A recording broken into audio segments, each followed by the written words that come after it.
नमस्कार, मैं पंकज प्रसून।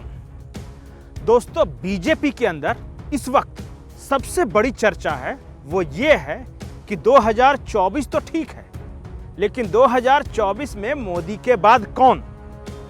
और जो 5 राज्यों के विधानसभा चुनाव हुए, उम्मीदवारों की जो डिमांड हुई, जिनकी सभाओं में सबसे ज्यादा भीड़ जुटी, उससे ये अंदाजा लगाया जा रहा है कि मोदी के बाद कौन।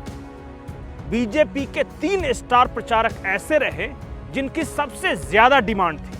वो 3 स्टार प्रचारक कौन थे, उनकी डिमांड क्यों ज्यादा थी, और बाकी जो उनके राइवल थे, जो उनके कंपटीटर थे, उनका क्या है हाल, ये बताएंगे आपको। लेकिन उससे पहले आप हमारे चैनल को सब्सक्राइब कर लें, इस वीडियो को लाइक कर लें। दोस्तों, तीन लोग ऐसे थे जिनकी विधानसभा चुनाव में उम्मीदवारों ने सबसे ज्यादा मांग की अपने यहां प्रचार करवाने के लिए। नरेंद्र मोदी को आप जानते हैं, अब कई बार चर्चा हो चुकी है कि वो 5 से 10% वोट जो है किसी भी क्षेत्र का, वो नरेंद्र मोदी के नाम पर है, उनके जाते ही वो मिल जाता है। लेकिन 2 और ऐसे लोग हैं। एक हैं उत्तर प्रदेश के मुख्यमंत्री योगी आदित्यनाथ और दूसरे हैं हेमंत विश्व शर्मा। तो कहा यह जा रहा है कि मोदी, योगी और हेमंत विश्व शर्मा, ये 3 त्रिदेव ऐसे हैं जो किसी भी चुनाव का रुख मोड़ सकते हैं। सबसे पहले बात करते हैं असम के मुख्यमंत्री हेमंत विश्व शर्मा की। हेमंत विश्व शर्मा के 2 बयान इस चुनाव के दौरान खूब चर्चा में आए, और वो बयान थे, एक कि अगर कांग्रेस को वोट दोगे तो बाबर और औरंगजेब का मनोबल बढ़ेगा। कोई गलती से भी कांग्रेस को वोट मत दीजिए। कांग्रेस को वोट देने का मतलब देश का बाबर लोगों को एनकरेज मिलना है।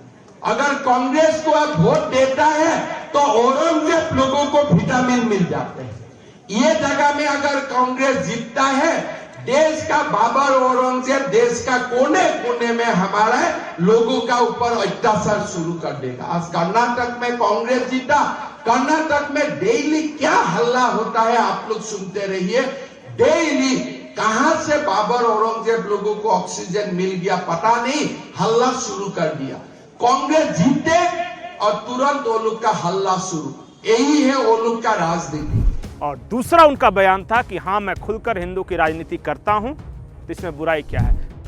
हम तो खोल के हिंदू का राजनीति करता हूं भाई, उसमें क्या प्रॉब्लम है? तो ये थे असम के मुख्यमंत्री हेमंत विश्व शर्मा, जिन्होंने एक तरह से हिंदुत्व को अपना चुनावी एजेंडा बनाया, या कहें कि शक्ति बनाई है, और उसी के इर्द गिर्द उन्होंने चुनाव प्रचार किया है। दूसरे आते हैं हमारे बुलडोजर बाबा, उत्तर प्रदेश के मुख्यमंत्री योगी आदित्यनाथ, जो हैदराबाद में है। खास करके योगी आदित्यनाथ की जनसभा में भारी भीड़ उमड़ी। वो राजासी की वजह से भी हो सकती है, और हैदराबाद बनाम भाग्यनगर, ये दोनों जो वहां विवाद चल रहा है, उसकी वजह से भी ये भीड़ उमड़ सकती है। लेकिन ओवैसी के गढ़ में योगी आदित्यनाथ की जनसभा में उमड़ी भीड़ क्या कुछ इशारा करती है? योगी आदित्यनाथ को जहां जहां लगाया गया, उनकी स्ट्राइक रेट देखी जाएगी कि जहां जहां उन्होंने प्रचार किया वहां कितने कैंडिडेट जीते, कितने हारे। उनकी भीड़ जुट रही है। लेकिन योगी आदित्यनाथ ने इस बार पूरा चुनाव प्रचार जो था वो फोकस किया कानून व्यवस्था पर। उन्होंने राजस्थान में तो इतना कहा कि राजस्थान में अगर कोई कन्हैया का सर काटता, अगर राजस्थान में जयपुर में जो कुछ हुआ वो होता, अगर ये राजस्थान न होकर उत्तर प्रदेश होता, तो अब तक बुलडोजर उन सब के मकान ध्वस्त कर चुका होता। योगी आदित्यनाथ का जो चुनावी प्रचार था, उसका जो मेन मोटो था वो था कानून व्यवस्था। सुनिए योगी आदित्यनाथ ने क्या कुछ कहा है। मुझे आश्चर्य होता था जब मैं देख रहा था यहाँ पे जोधपुर में, मुझे आज से 2 वर्ष पहले वो दिन याद है जब यहां जोधपुर की सड़कों पर नंगी तलवारें लहरा रही थी और दंगाई दंगा कर रहे थे। तब मुझे भाइयों बहनों याद आ रहा था, मैं सोच रहा था कि अगर ये दंगाई यूपी में होते तो मेरा बुलडोजर इनको रौंद करके तक ठीक कर दिया होता।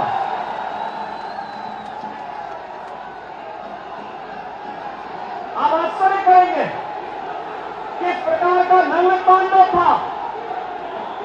ये नहीं जोधपुर के अंदर ही हम देख रहे थे, और सरकार मौन थी।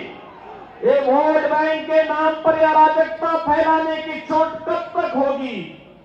और यही कहने के लिए आज भाइयों बहनों मैं आपके पास आया हूं कि राजस्थान में मौजूदा सरकार भाइयों बहनों ये सुरक्षा भी नहीं दे सकती, ये सम्मान भी नहीं दे सकती, गरीबों का कल्याण भी नहीं कर सकती, विकास की योजनाओं को भी लागू नहीं कर सकती और आपकी आस्था को भी सम्मान नहीं दे सकती। योगी आदित्यनाथ हो गए, असम के मुख्यमंत्री हेमंत बिस्वा शर्मा हो गए, लेकिन बीजेपी का जो इक्का है तुरुप का वो है प्रधानमंत्री नरेंद्र मोदी।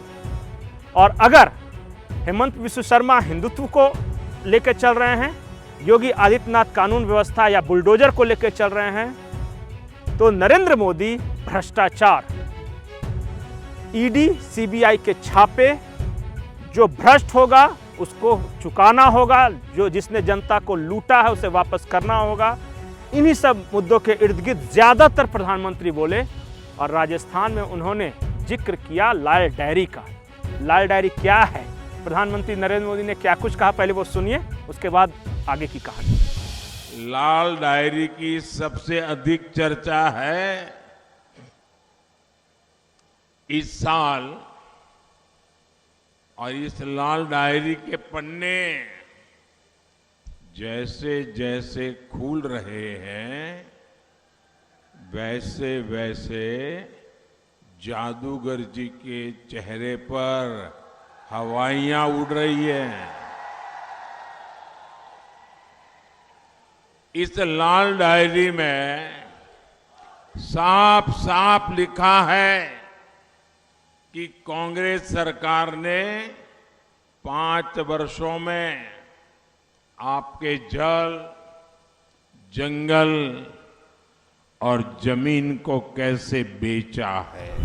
तो तीनों जो बड़े नेता हैं, जो स्टार प्रचारक हैं, नरेंद्र मोदी भ्रष्टाचार, योगी आदित्यनाथ कानून व्यवस्था और असम के मुख्यमंत्री हेमंत बिस्वा शर्मा हिंदुत्व, बाबर औरंगजेब और खुलकर मैं हिंदुत्व का प्रचार करता हूं, उससे बुराई किया है।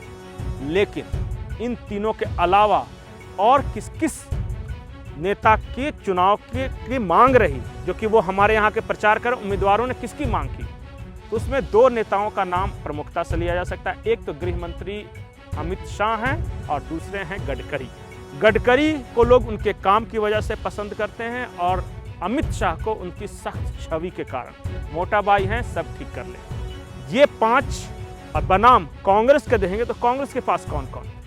राहुल गांधी, प्रियंका गांधी। उसके बाद कांग्रेस को भरोसा अपने छत्रपों पर, राजस्थान में अशोक गहलोत, मध्य प्रदेश में कमलनाथ, छत्तीसगढ़ में भूपेश बघेल। तो क्या कांग्रेस के छत्रप बनाम भाई बहन और बीजेपी की ये 5 पांडव, कौन किस पर हावी होता है, कौन हारता है, कौन जीतता है, ये 3 दिसंबर को पता चलेगा। तब तक आप भी इंतजार कीजिए, हम भी इंतजार करते हैं। नमस्कार।